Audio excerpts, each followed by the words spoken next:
இன்று அவருடைய சத்தம். எழுதியவர் சகோதரர் சகரியா புனன் அவர்கள்.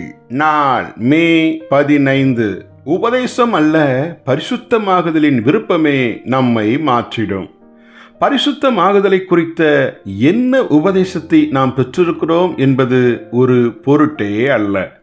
மெய்யான பரிசுத்தம் தன் முழு இருதயத்தோடு அதை நாடும் ஒருவருக்கு கிட்டுமே அல்லாமல், தன் தலையில் சரியான போதகத்தை பெற்றிருப்பவனுக்கு அந்த மெய் பரிசுத்தம் கிட்டுவது இல்லை. உதாரணமாய், கடந்த நூற்றாண்டுகளில் வாழ்ந்த பரிசுத்தவான்கள் கொண்டிருந்த உபதேசங்களை இங்கு மாதிரியாய் கூறிட முடியும்.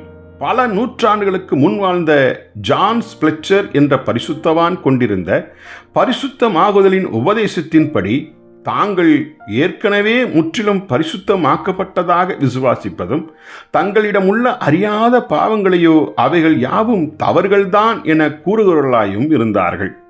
இதற்கு மாறாக டேவிட் பிரைனார்ட் போன்ற பக்தர்கள் வாழ்ந்த காலங்களில் அறியாத பாவங்களும் பாவங்கள்தான் என கூறுகிறவர்களாயும், இன்னமும் தங்களிடம் இருக்கும் பாவத்தின் தன்மைகளுக்காகவும் தேவன் மீது கொண்ட தியானத்தின் குறைச்சலுக்காகவும் தங்கள் ஜீவகாலமெல்லாம் துயரம் கொள்ளும் உபதேசத்தை கொண்டவர்களாயிருந்தார்கள்.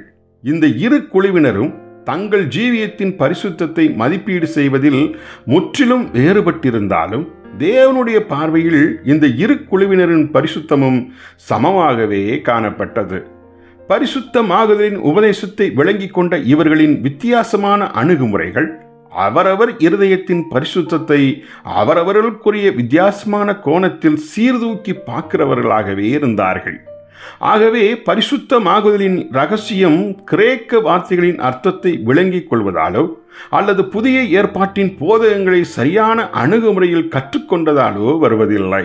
மாறாக ஒரு முழு இருதயமான வாஞ்சையையும் தேவனை பிரியப்படுத்துவதற்கு கொண்ட தீராத விருப்பத்தையும் வைத்தே மெய்யான பரிசுத்தத்தை நாம் கண்டடைந்திட முடியும். ஏனெனில் நம்முடைய இருதயத்தின் வாஞ்சையை காண்பதற்கே தேவன் ஆர்வமாய் இருக்கிறார். நம் மூளையில் உள்ள அறிவை காண்பதில் அவருக்கு எந்த பரவசமும் இருப்பதில்லை. ஜெபிப்போமா. பரலோக பிதாவே, பரிசுத்தத்தை குறித்து அறிந்து கொண்டது எங்கள் மேன்மை அல்ல, வாஞ்சையோடு அதை அடைந்திடும் வாழ்வை எங்களுக்கு தாரும். இயேசுவின் நாமத்தில் ஆமேன்.